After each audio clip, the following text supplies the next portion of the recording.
Jeffrey Epstein accomplice and convicted sex trafficker Ghislaine Maxwell is offering to testify before Congress, but her lawyers say she has a list of demands before she talks to them. CNN's Elena Treen is with us now. Quite the list of demands here, Elena. Yeah, and I would put it this way, too. I mean, remember, the House Oversight Chairman, James Comer, had subpoenaed her to testify. And what we're getting now from her lawyers, this is what they had sent to the Oversight Committee. They essentially said that initially that they had decided to invoke her Fifth Amendment rights, of course, saying that she wouldn't want to comply or answer their questions. But then they changed their minds, they said, and are now saying that she will accept this subpoena, comply with the subpoena on many different conditions. I'm just going to walk through some of those for you, Brianna. So one of them is a grant of formal immunity. I think that's, of course, the top line here, that what they're really looking for in exchange for any sort of transparency or answers from Epstein's accomplice. They also had that the interview can't happen at the correctional facility where she's currently serving out her sentence.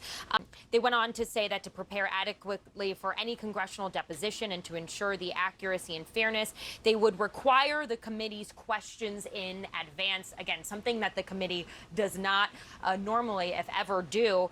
And then it went on to say that the interview should only be scheduled after the resolution of her case pending before the Supreme Court, where she's asking for her conviction to be overturned. Now, we did already get a response from the Oversight Committee here in the House, a spokeswoman person for them saying that the Oversight Committee will respond to Ms. Maxwell's attorney soon, but it will not consider granting congressional immunity for her testimony. Brianna, we've now heard this a lot from many different Republicans on Capitol Hill, but also Democrats as well, that they do not want to consider immunity in order to get answers from Ghislaine Maxwell. And so it's still very much unclear where this would go from here. What was also interesting, though, in this letter from Maxwell's attorneys to the House Oversight Committee, they also said that the demands could not be met. She would have no choice but to invoke her Fifth Amendment right. But then they said, kind of ending it with an appeal to President Donald Trump for clemency. They said that if Ms. Maxwell were to receive clemency, she would be willing and eager to testify openly and honestly in public. All to say, look, there's been a lot of attention, of course, on what Ghislaine Maxwell knows as this Epstein case continues to receive so much attention. We know that the Deputy Attorney General, Todd Blanche, interviewed her over 2 days last week. We still have gotten no insight into what exactly the Justice Department might have gleaned from those interviews, but it's very key or clear that she is key to hopefully getting some more answers here. But a lot of people nervous about what it actually means to try and make any sort of deal or give any sort of concessions in order for her testimony, Brianna. Yeah, and indicted for perjury in the past, we should note as well. Right. Elena Treen, thank you so much for the very latest there. We're joined by Ankush Kardori, a former federal prosecutor. Okay, first, let's start with that last bit of what Maxwell's lawyer is talking about. What issues of at least perceived funny business does this raise when you have Maxwell's lawyer talking about how, oh, she'll testify fully if there's clemency, as the president is not ruling out pardoning her? Yeah, well, it looks like her lawyer is proceeding somewhat strategically and trying to facilitate a pardon. I have to say to the folks in Congress who helped to create this is what happens when you give a criminal and all-around garbage human being leverage over you. They start creating lists of demands that make you look foolish if you accede to them. They should never have gone down this path. The Justice Department should not be working with her. She has no credibility. She's in prison for 20 years on heinous charges, and she has a whole host of incentives to lie or shade the truth. If I were still in government, I would not trust this woman, and I would not touch her with a 10-foot pole. Okay, so let's talk about that, because a lot of that seems to be missing sometimes from the conversation.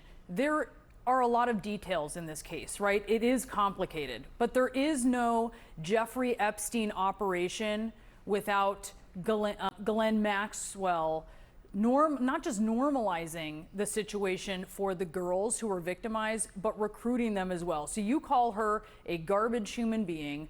Why? Because what she did was heinous and awful, and she traumatized many young women, and they're going to live with that trauma for the rest of their lives. And one of the particularly offensive elements of the Justice Department entertaining this, Republicans in Congress entertaining this, is that she has victims, and those victims have to watch all of this unfold and have to watch them pretending like this woman has some credibility and potentially some information that may be valuable, despite all appearances and despite the fact that she has never once cooperated with the government up until this time. She was charged with 2 different counts of perjury that fortunately for her were dropped after a sex trafficking conviction, and she contested her guilt at the trial. The government had to go to trial to prove it. She had victims of her own who are testifying there too. So the fact that her victims are being put through this now sort of re-emerging trauma on a daily basis is good enough reason to stop this in its tracks immediately. So one of these stipulations that she's making is she's been subpoenaed by Congress for, and that she would, one of the stipulations for testimony is that it would be only after the resolution of her Supreme Court petition and her forthcoming habeas petition. Let's be clear about what she's asking the Supreme Court to do. She's asking them to see it the way she wants to see it, which is that she believes she should be protected by that very controversial deal that Jeffrey Epstein brokered in 2008. How do you think the Supreme Court is going to see it? Well, I hope that they turn that effort away. This has been resolved previously by the lower courts, and she is really not an appealing figure to bend over and to provide any sort of accommodations to. It is quite striking how she has gone within a matter of weeks to being basically a pariah, and rightly so, to someone that the Justice Department and Republicans in Congress are treating like a potentially credible source of information. I am not surprised at all that she's come up with a long list of demands and that her lawyer has supplemented them. Honestly, her lawyer is probably doing the right thing, but trying to exploit the vulnerabilities of both the president and Republicans in Congress, which are vulnerabilities that are entirely political and largely, if not entirely, self-inflicted by this administration. Yeah, it is sort of a page we saw out of Epstein's book, which was when he was guilty of something, he would come up with all of the things he wanted, reject certain pleas, and try to make sure that he had the upper hand. Ankush Khardori, it's great to speak with you. Thank you so much. Thank you. Boris? Now, if Maxwell testifies before Congress, it would be in front of the House Oversight Committee, whom we just noted. The Republican chairman, James Comer, has subpoenaed her to appear. Let's discuss with a member of the Oversight Committee. Virginia Democratic Congressman Suhas Subramanian joins us now. Congressman, thanks so much for being here in person with us. On these conditions, formal immunity, getting the questions ahead of time, would you agree to those conditions? And also, given what she knows, what she might reveal, do you think other lawmakers should agree as well? Well, first, I want to hear what she has to say.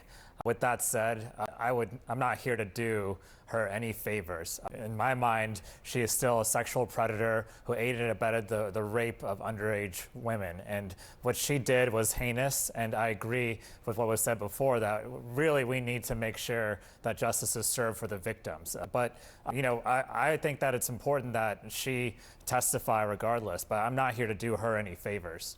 What do you make of the concern that we just heard from a former federal prosecutor that forcing her to testify, that subpoenaing her gives her leverage to now make these demands and sort of gives her an upper hand? You wouldn't agree with that? I don't agree it gives her an upper hand. Obviously, she's always going to make demands, but in the end, we're not here to bail her out. I'm certainly not. And so what I want to see, though, is her answer questions and answer questions truthfully. My problem, though, and something I do agree with, is that she's not a very truthful person, right? She's committed perjury multiple times, but I still want to hear what she has to say. What would you ask her? I want to ask her, how is the president involved? Are there these files that exist? What was the president's relationship? Was the president involved in any of these rings, these trafficking rings? Who else was involved? Are there flight records? And if so, who's on them? I want to know everything about what's going on, because this president, this administration campaigned on this last year, right? On the transparency of the whole thing. And now we're getting silence and stonewalling from them. I also am concerned that the president's lawyers went down and talked to her for hours and may have coached her, and that she clearly wants a pardon. That's our only get out of jail free card right now. And so I do feel like there's concerns there. So your view is that there may be some kind of backroom deal. I mean, you described Emile Bove as, or rather another of the president's attorneys, as his current attorney. I mean, he's now an official with the Department of Justice.